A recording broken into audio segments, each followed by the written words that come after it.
Let us open our Bible on Psalms 89, verse 34.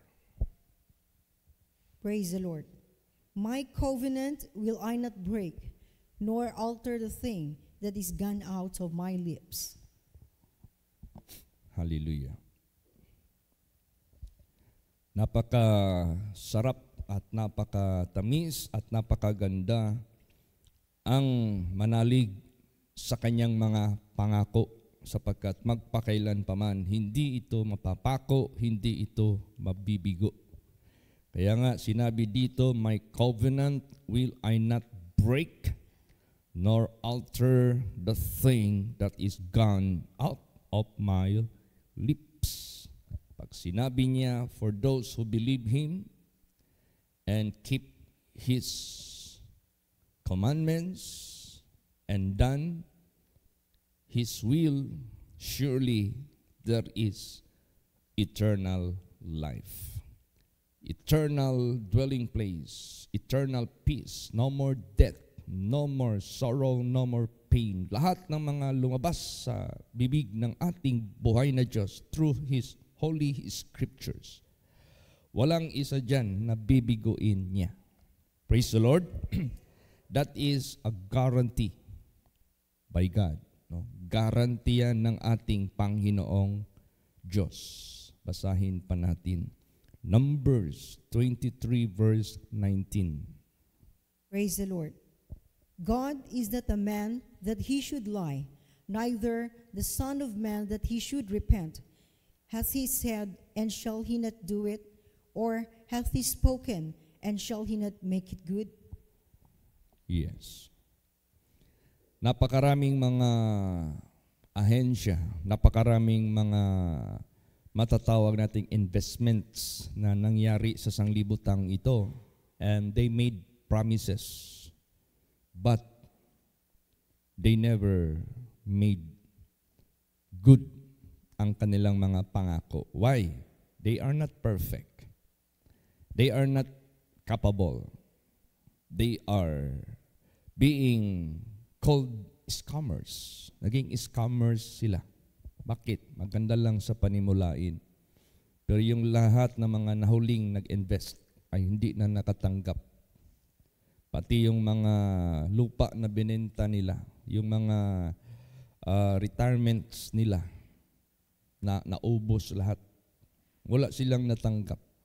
So, ibig sabihin yan, promise is being made by any investments agencies sa sanglibutang ito are not being complied or given sa mga nag-attend po nito. Subalit, ibahin natin ang Diyos. Praise the Lord. Remember, God who made the heavens and the earth, He has all the capability and capacity to fulfill all what He uttered. Ano man yung ipinangako ng ating Panginoong Diyos, it is being guaranteed by Himself. Hindi tayo mabibitin, hindi tayo mabibigo magpakailan paman. Kaya nga sinabi dyan, God is not a man that He should lie, neither the Son of Man that He should repent. Hath He said, and shall He not do it? Or hath He spoken, shall He not make it good? Diba? Tingnan mo yung nangyari sa nakaraan ng Jacama.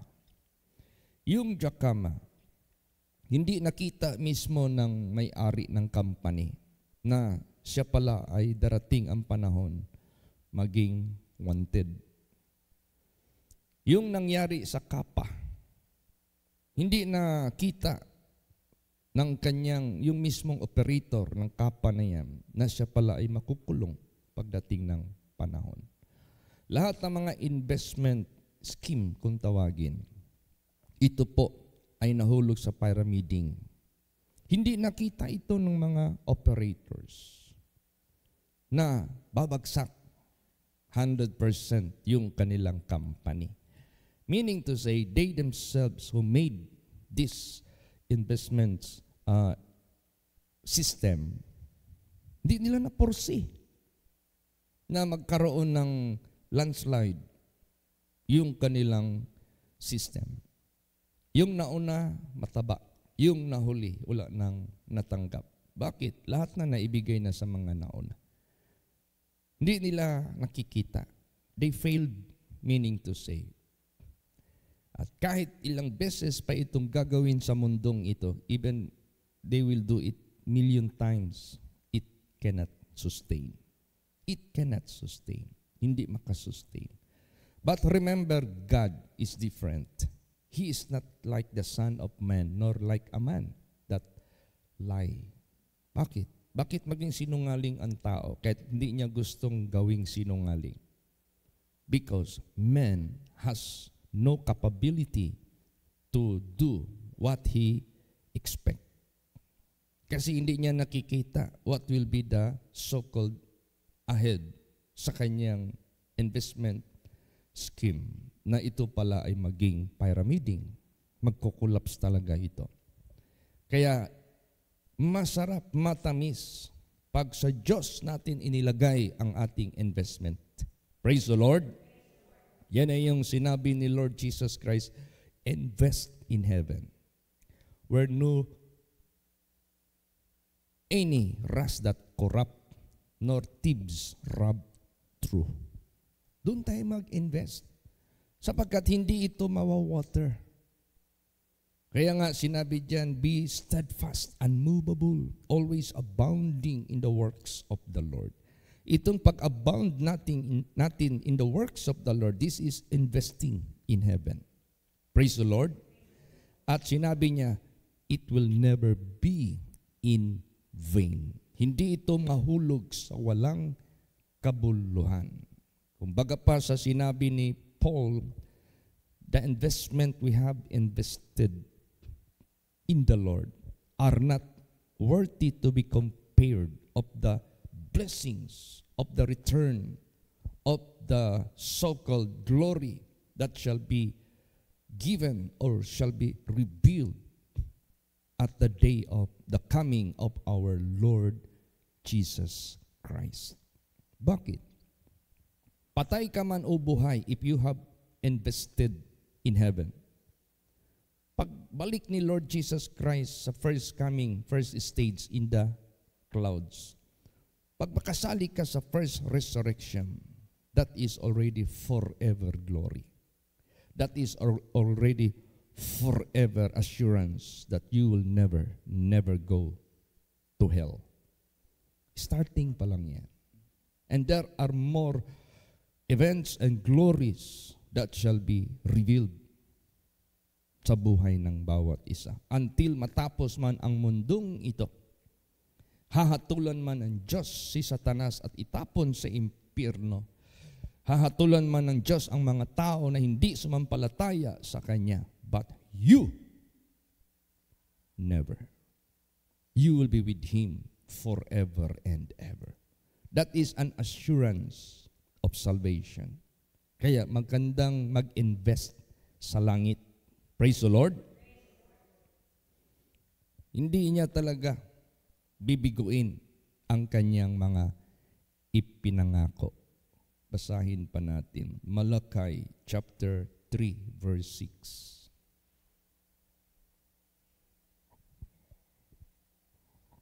Praise the Lord. For I am the Lord, I change not. Therefore ye sons of Jacob are not consumed. Yes. Sino itong Jacob? Jacob Israel. Sino si Jacob? Son of Isaac. Sino si Isaac? Son of Abraham. Sino si Abraham na kanilang ama? Believe God and obey God. Pag ano yung pangako ng Diyos sa naniwala sa Kanya at sumunod sa Kanya, at kung sino man din ang susunod at maniniwala sa Kanyang ama, the same promise which He promised to Abraham, the same promise which He will promise to His son Isaac. At pag nanganak si Isaac, like Jacob, if he believe and obey God, the same promise and privilege He will do. So, tayo, although we are not blood related with these people. But to God be the glory. By Jesus Christ, we became part of the Commonwealth of Israel. We are part of the eternal covenant of Israel.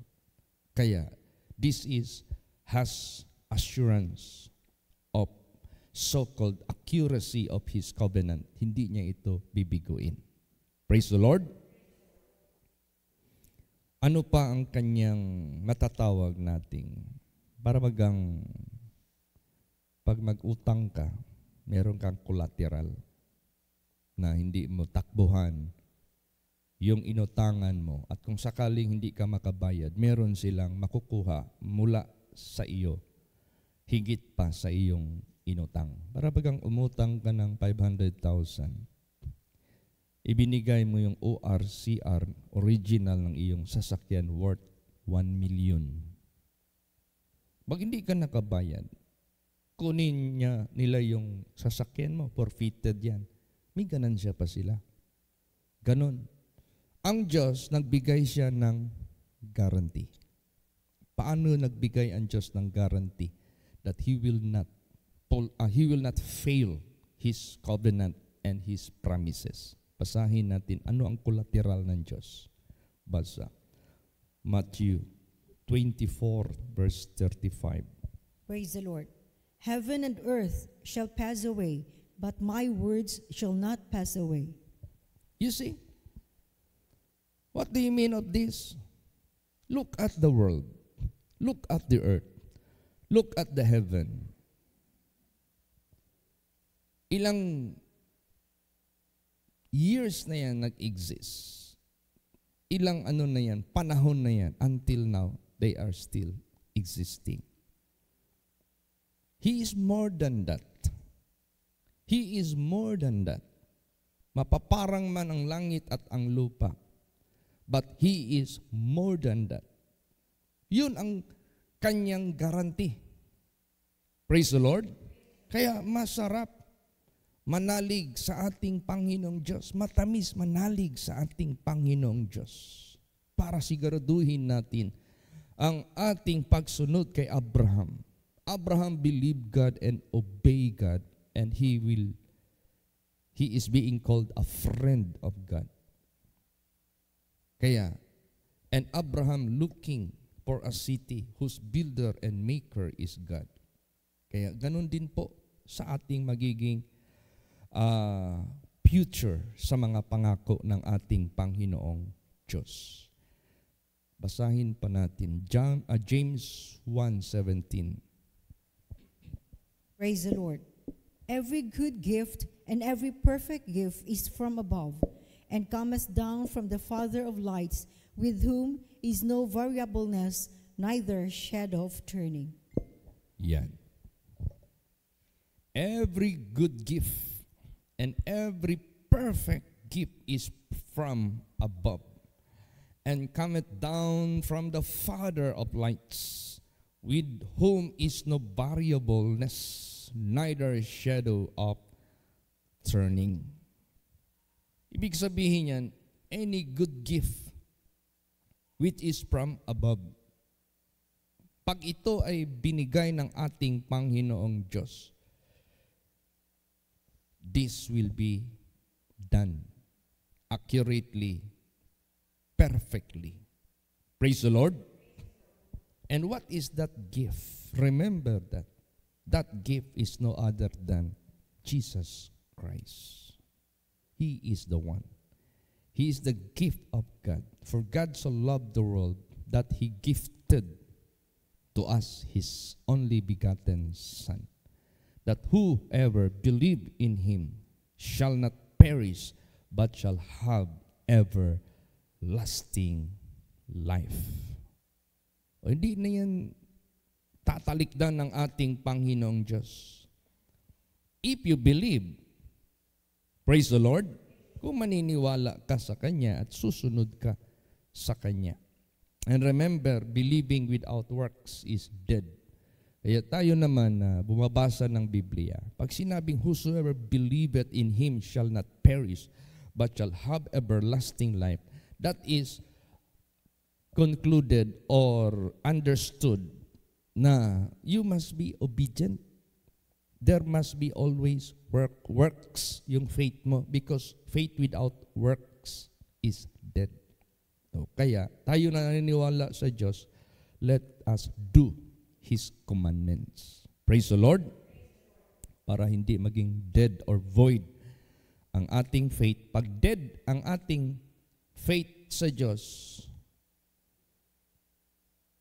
void ang promise ng Diyos. Hindi matupad. Alam mo yung mayroong nakarating dito sa simbahan, isang nitibo dyan sa Mount Apo banda. Meron daw siyang na-discover na coin ng Amerika. Mahal daw yun. Maghahalaga daw yun ng millions. Nag-search ngayon ng mga anak sa Diyos sa Google. Mahal nga talaga yun. Kaso, merong tinatawag na counterfeit. Pag sinabing counterfeit, merong fake. So, kinumpara nila yung dalan-dala niya na coin doon sa original. Halos walang difference. Nung lumabas yung counterfeit, may kunting diferensya doon sa original. So, tinapat yung coin doon sa counterfeit. Doon man siya nahulog sa counterfeit. So, kahit mahalaga iyon, kung totoo yun, bibilhin ng mahal. Kaso, fake. Walang halaga. Praise the Lord. So, ganun din mangyari sa mga believers of God, of His covenant, of His eternal life. Kailangan makita ka ng Diyos na genuine ka na believer. Kailan ka maging genuine na believer? If you do and obey His will and His commandments. Paano ka maging counterfeit or fake na wala kang value? Pagdating ng panahon, sasabihin ng Diyos, I do not know you. Depart from me. You are not being recognized as original or as genuine.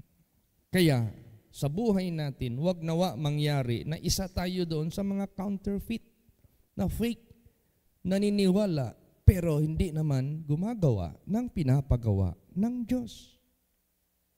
Yan na yung sinabi ni Lord Jesus Christ, many at that day will say, Lord, Lord.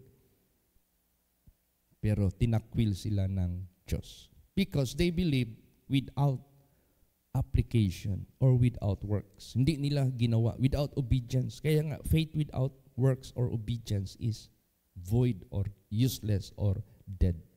Kaya mag-ingat din tayo. Although ang Diyos, ibibigay niya talaga yung pangako niya, but you should be careful also. Praise the Lord. He is more than anything here on earth na suriin muna kung yan ba talaga ay authenticate baga. Ngayon, sabihin natin, itong mundong ito, habang hindi pa ito natapos, hindi pa ito niligpit ng ating Panginoong Diyos. Pangako ito ng Diyos na talagang yung mga seasons, na 4 na seasons, hindi ito mawawala. Yung winter, yung summer, yung harvest, at saka yung springtime. Mawawala lang ito pag tapusin na niya ang mundo. Kaya tayong mga anak ng Diyos, huwag tayong matakot sa climate change na yan. Meron man tayong katakutan yung Diyos. Praise the Lord. Pero ang gusto lang ng Diyos, mas maganda magtanim tayo ng punong kahoy.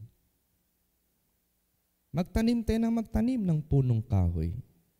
Because naturally, yan yung mag-hold ng tubig pag umuulan para hindi magbaha. Naturally, ito yung magbibigay sa atin ng magandang simoy ng hangin or oxygen. Nanggagaling yan sa mga punong kahoy na yan. If you destroy that, wala. There will be flood. If you destroy that, there will be pollution. Naturally, Kaya yun ang dapat nating gagawin. Basahin natin Genesis 8 verse 22. Praise the Lord. While the earth remaineth, seed time and harvest, and cold and heat, and summer and winter, and day and night shall not cease. Habang ang sanglibutan na ito remaineth, hindi pa niya niligpit, hindi pa niya ito tinapos or sinunog. Susunugin ito eh. Ang sinabi dito, while the earth remaineth, seed time and harvest, cold and heat, summer and winter, day and night shall not cease. Praise the Lord. Oh, yan.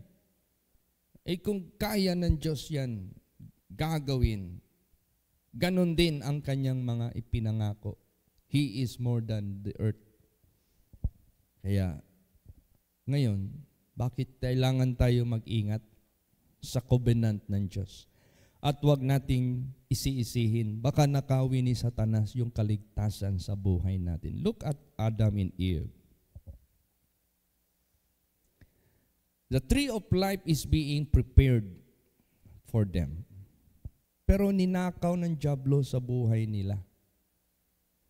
Sa hindi nila pag-establish ng faith and obedience sa Diyos na lumalang sa kanila. Doon pa sila naniwala sa sinungaling na nag-slander doon sa Creator nila. Kaya huwag tayong maniwala pag sinisira ang Diyos sa utak natin, sa puso natin, pananampalataya natin. Huwag mong hayaan yan masisira. Praise the Lord. Tingnan mo yung mga anghel. 1/3 of the angels. Ninakaw din ni Lucifer sa kanila yung blessedness, yung riches and glory that suppose they must remain. Nawala. O kaya, ganun din sa buhay natin, that is a lesson for us. If these things were done doon sa mga angels sa langit, the eternal blessedness is being robbed, nanakaw sa kanila. Adam and Eve, the tree of life is being robbed sa buhay nila. Do not let it happen again sa buhay natin. Praise the Lord. Kasi meron tinatawag ng breach of promise ang Diyos. Ano yung breach of promise ang Diyos? Kailan mangyayari yan? Basahin natin. Numbers 14:34. Praise the Lord. After the number of the days in which ye search the land, even 40 days, each day for a year, shall ye bear your iniquities, even 40 years, and ye shall know my breach of promise. Yan. Di ba pangako ng Diyos kay Moses and to the people of Israel, I will bring you to the land of promise within 40 days. 40 days. Kaso itong mga taong ito, murmur ng murmur. Itong mga taong ito, complain ng complain. Itong mga taong ito, wala silang faith. Nagalit ang Diyos. Ginawa niyang 1 year per day. So if there are 40 days which He promised to enter the land of promise, ginawa niya itong 40 years. Bakit? Sabi niya, para malaman niyo ang aking breach of promise. Yan ang katakutan natin. Breach of promise. Kaya niyang sirain ang kanyang ipinangako pag ikaw ay hindi ka nag-behave. Kailangan mag-behave tayo as Joshua and Caleb behave. Praise the Lord. Kailangan mag-behave tayo as Noah and his family behave. Sundin natin sila. Kasi meron tinatawag na breach of promise ang Diyos. Kaya, we should know how to claim His eternal, unchanging covenant. Kailangan natin itong ayusin ng husto. Sige, anong dahilan bakit naging 40 years? Basahin natin. Psalms 95 verse 10. Praise the Lord. 40 years long was I grieved with this generation, and said, It is a people that do err in their heart, and they have not known my ways. Tingnan mo yan. Hindi sila nakapasa sa 40 days. Nagbigay ang Diyos ngayon ng palugit. Anong palugit? Grace period. Ano ang grace period na ginawa ng Diyos na magbago sila? Anong ginawa ng Diyos na grace period na magkaroon sila ng tinatawag na amendments, pagbabago sa kanilang kamalian? Hindi pa rin sila nagbago. Pagbigay ng Diyos ng 40 years, they grieve Him. Di ba? For 40 years long was I grieved with this generation, and said, It is a people that do err in their heart, and they have not known my ways. Kaya nga sabi ng Diyos, I swear in my wrath that these people should not enter into the land of promise except Joshua and Caleb. So ibig sabihin yan, sabi ng Diyos, para malaman nyo ang aking breach of promise. Yan ang katakutan natin, yan ang ingatan natin, na hindi tayo makatikim ng breach of promise ng Diyos sa pagpasok lalo't na sa kanyang kaharian. Ano pang breach of promise na nakaranas dito sa Bible? Nag-warning na nga ang Diyos eh. Di ba? Gagawin kong 40 days. Yung 40 days gagawin kong 40 years. Kasi wala kayong ipinakita sa akin, but you are grieving me.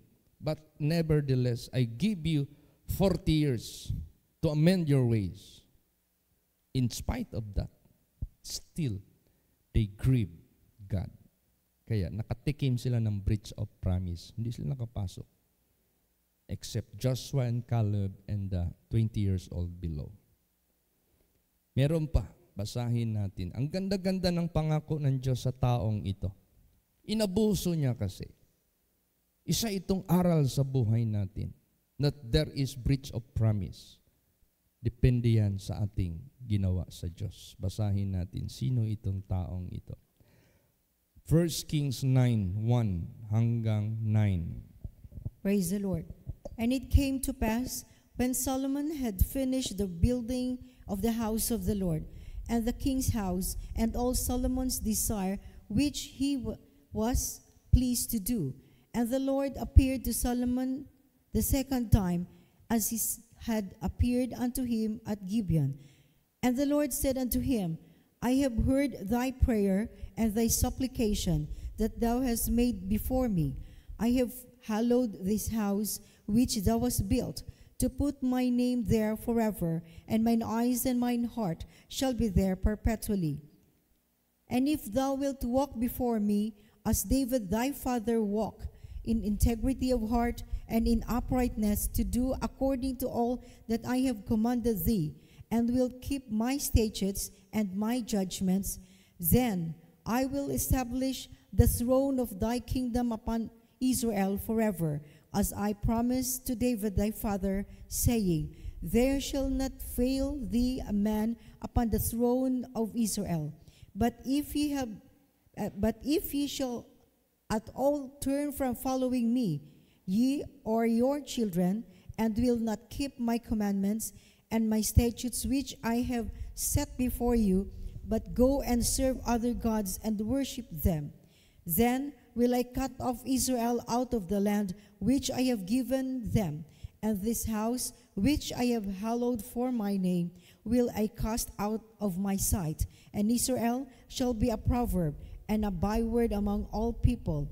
And at this house which is high, everyone that passeth by it shall be astonished, and shall hiss, and they shall say, Why hath the Lord done this unto this land and to this house? And they shall answer, Because they forsook the Lord their God, who brought forth their fathers out of the land of Egypt, and have taken hold upon other gods, and have worshipped them, and served them. Therefore hath the Lord brought upon them all this evil. Yan. May warning na ang Diyos kay Solomon. Hindi siya nakinig Tingnan mo anong nangyari. Nung binigyan siya ng katalinuhan, na well-known si King Solomon, the most wisest king in the entire earth. Na-attract ngayon yung mga queens. Queen of Sheba. Maraming mga queens na na-attract niya. Offered gifts.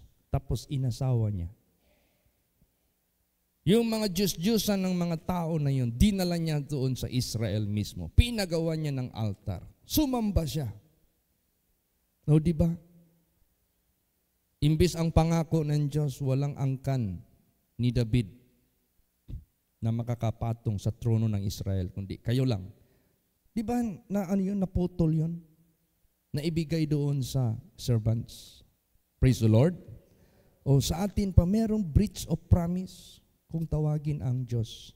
Kaya nga yung word na, simple lang na word ito. Pero kung hindi natin yan bantayan, hindi natin yan unawaan, 2 letter lang yan. 2 letters lang yan. Yung if. If. If. Anong if? Conditional. Pag sinabing if, conditional yan. Kung sasamba kayo ng buong puso, tatanggapin ko kayo sa aking kaharian. Pag hindi mo ginawa yan, wala. Void and useless yung covenant ng Diyos. Breach of promise ang masasagupa mo sa pangako ng Diyos. So anong warning sa atin? Basa. Hebrews 4:1. Praise the Lord. Let us therefore fear, lest the promise being left us of entering into his rest, any of you should seem to come short of it. Yan. Let us therefore fear. Matakot tayo. Baka yung pangako niya na iniwan niya sa atin na makapasok sa kapahingahan o kaharian niya, baka sino sa atin ay hindi makaabot nito. Hindi ka makapasok, hindi ka makarating. Breach of promise ang ma-encounter mo. Kaya pagbutihin natin ng husto. Sinabi na yan ni Lord Jesus mismo. Basa. Matthew 7:21 hanggang 23. Praise the Lord. Not everyone that saith unto me, Lord, Lord, shall enter into the kingdom of heaven, but he that doeth the will of my Father which is in heaven. Many will say to me that day, Lord, Lord, have we not prophesied in thy name, and in thy name have cast out devils, and in thy name done many wonderful works? And then will I profess unto them, I never knew you. Depart from me, ye that work iniquity. Yan. They serve God, yes, maybe. But at the same time, they violate the commandments of God. They didn't obey. Hindi nila sinunod. They violate. Pag sinabing worker of iniquity, you are a violator of His commandments. Pag sinabing worker of iniquity, you are a sinner. Transgressor of His commandments. Useless yung faith mo sa Diyos. Kaya ang breach of promise ang naranasan nila. Kaya warning yan sa buhay natin. Now, Pastor Chit, how to make it sure? Last verse, para ma-sure tayo. Basa. 1 Corinthians 9, verses 26 and 27. Praise the Lord. I therefore so run, not as uncertainly, so fight I, not as one that beateth the air, but I keep under my body and bring it into subjection, lest that by any means, when I have preached to others, I myself should be a castaway. Ano ibig sabihin niya ni Paul? Therefore, sabi niya, tatakbo ako, hindi katulad sa walang kasiguruduhan.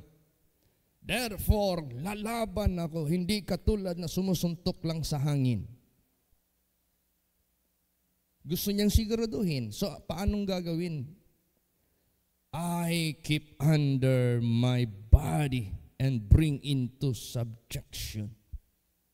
Kung ano yung pinipreach mo, ipailalim mo yung katawan mo na magpa-subject ka rin. Hindi ka nagpipreach ka, huwag ka manood ng porno. Nanonood ka naman ng porno.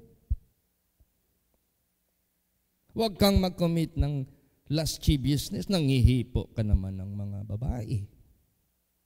Huwag kang mag-inom ng makalasing, naglalasing ka naman. O di ba? Magiging cast away ka niyan. Kaya nga para mas sure, ipailalim mo yung katawan mo sa binibigay mo na Word of God. That is to make you will never be a cast away. Praise the Lord.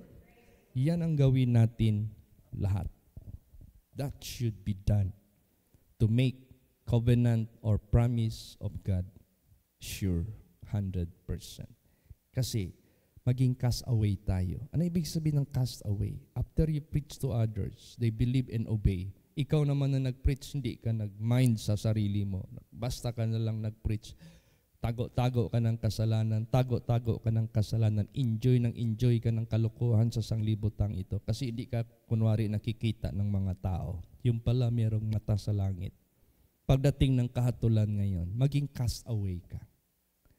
Yung mga tao na pinipreach mo, na pipreachan mo, sila yung naniwala at totoong sumunod. Sila yung naligtas. Kaya, make it sure. Praise the Lord. Huwag tayong mag-easy. Kaya, my covenant will I not break, nor alter the thing that is gone out of my mouth, out of my lips. But those only, for those who believe and obey. Para lang ito sa kanila. There is a breach of promise. Breach, pag sabing breach, pwede niyang sirain. Pwede niyang putulin ang kanyang mga pinangako. Kaya tandaan natin yan. Ito'y sadyang nakasulat sa Holy Scripture to make us wiser than our enemies. Alam na natin yung devices ni Satanas. We are no longer ignorant of his devices. Praise the Lord.